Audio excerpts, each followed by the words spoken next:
بسم الله الرحمن الرحيم. اهلا وسهلا بكم في قناة كل يوم بداية جديدة، ومعاكم حسناء. والنهاردة فيديو جديد بناء على طلب مجموعة كبيرة جدا من المتابعين للقناة.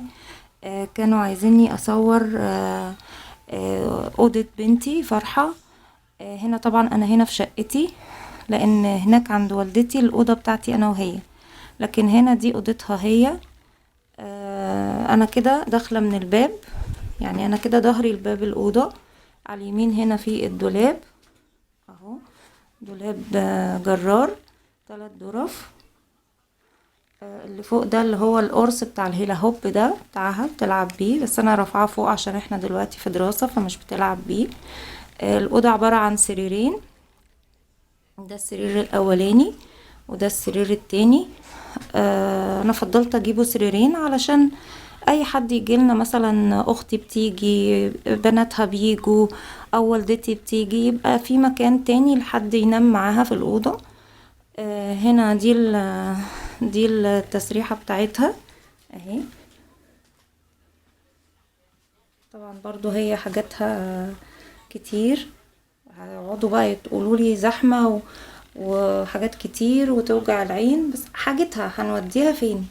زي ما هي هناك برضو حاجتي هوديها فين. هنا في تربو صغير برضو فيه تواجهة وحاجتها، وفي شنطة صغيرة برضو فيها بقية حاجتها. وهنا ده كرسي صغنون كده، والتسريحة فيها ضرفة وفيها درجين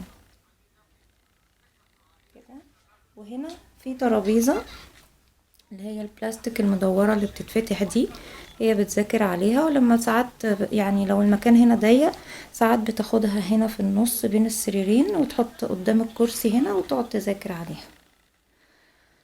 هنا في برضو كرسيين صغيرين بتوعها محطوطين على بعض. ودي الشنطة اللي فيها كتبها، دي شنطة المدرسة اصلا، بس انا اليومين دول هي ما بتروحش المدرسة، فدي الشنطة فيها كتب الدروس والمذاكرة بتاعتها. النهاردة الاربع، فاحنا جايين هنا نبات النهاردة، لان جوزي جاي بكرة ان شاء الله، هو بيجي خميس وجمعة، فجايبه لها معايا الحاجات اللي هتذاكر فيها. دي ترابيزة كمان جميلة قوي، هي ترابيزة للسرير او للمذاكرة، ساعات بتحطها تذاكر عليها. دي رجليها بتتفتح كده.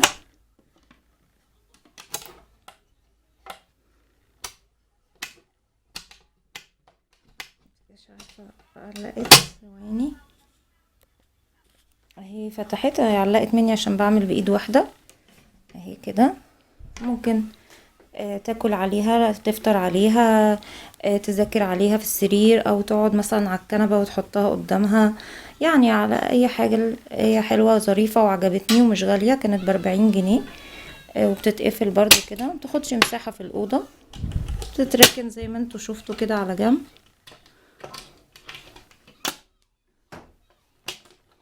اهي اتقفلت، وباخدها وبركنها كده على جنب في الأوضة. دي البلكونة، هنا الستارة، ده التكييف بتاعها، وده ستيكر هي لازقاه على الحيطة مجملة بيه الأوضة. في ستيكرات تانية هنا صغنونة عليها سندريلا وسنو وايت والناس دي اهي. وطبعا ستيكر نادي الزمالك، انتوا عارفين، عرفتوا قبل كده ان هي وباباها زملكاويين. وده الكومودينو بتاعها، ده التليفون بتاعها، ودي الاباجوره. وهنا دي حطها اهرامات وابو الهول، كانت جايه لها في عيد ميلادها. ودي فواحه كانت جايه هديه مع صابون مكتوب عليها الله، ومن جوه فيها صابون معطر كده، تتفتح تدي ريحه حلوه في الاوضه. تمام. وده الكومودينو. هنا دي العروسه بتاعتها اللي بتحبها جدا، كانت جايه لها هديه في عيد ميلادها. وهنا الميمي دي برضو كنت انا جايبها لها مره، كانت نجحت في الترم وجبتها لها. وده الدبدوب بتاعها، ده بتعشقه عشق، بتحبه جدا.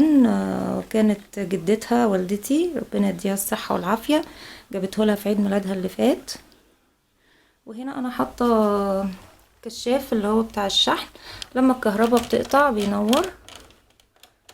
يعني انا دلوقتي عشان هو محطوط في الكهرباء، اول الكهرباء ما تقطع بينور كده، عشان لو قطعت بالليل وهي نايمة ما تخافش. بس كده. ودي الأوضة، أوضتها بسيطة جدا ومفيهاش أي حاجة اوفر. وهنا كمان في الشاشة، شاشة التلفزيون قدام السرير. هما السريرين، السرير ده ما كانش لازق في الحيطة، بس لما جينا يوم عيد ميلادها عشان كان في ولاد كتير وكده صحابها، فانا لزقته في الحيطة عشان اوسع لهم مكان هنا، مكان بين السريرين يعني يقعدوا يلعبوا وكده. فهي عجبها بقى كده اللي هو جنب الحيطة، قالت لي خلي لي سريري كده جنب الحيطة وعشان يبقى قدام الشاشة بالظبط، لان الشاشة دي مش متحركة يعني ثابتة على الحيطة، لكن انا عندي في اوضتي الشاشة على حامل متحرك بتيجي يمين وشمال على اي وضع بنحبه. وهنا برضو كان في سندريلا ورا الشاشة، بس كنا حاطينها قبل ما نركب الشاشة، فلما جت الشاشة ركبت الحقيقة غطت عليها فسيبناها زي ما هي يعني ما غيرناهاش. دي كانت الأوضة. أتمنى ان هي تكون عجبتكم، ويا رب تحوز على اعجابكم، يكون فيديو بسيط وخفيف. ومستنية تعليقاتكم زي ما قلتلكم، انا مستنية لو حد عنده اي اسئلة عايز يقولها، عايز يسألني عليها، سواء اسئلة شخصية او اسئلة عامة. انا بعمل فيديو دلوقتي، بسجل فيديو رد على جميع الاسئلة اللي بتجيني في الكومنتات، فاللي عايز يسألني عن حاجة يكتب لي في الكومنتس. واشوفكم على خير في فيديو جديد. ما تنسوش لو عجبكم الفيديو تعملوا لايك وشير، واللي لسه ما اشتركش في القناة يعمل سبسكرايب او اشتراك بالعربي. واتمنى اشوفكم على خير المرة الجاية، والسلام عليكم ورحمة الله وبركاته.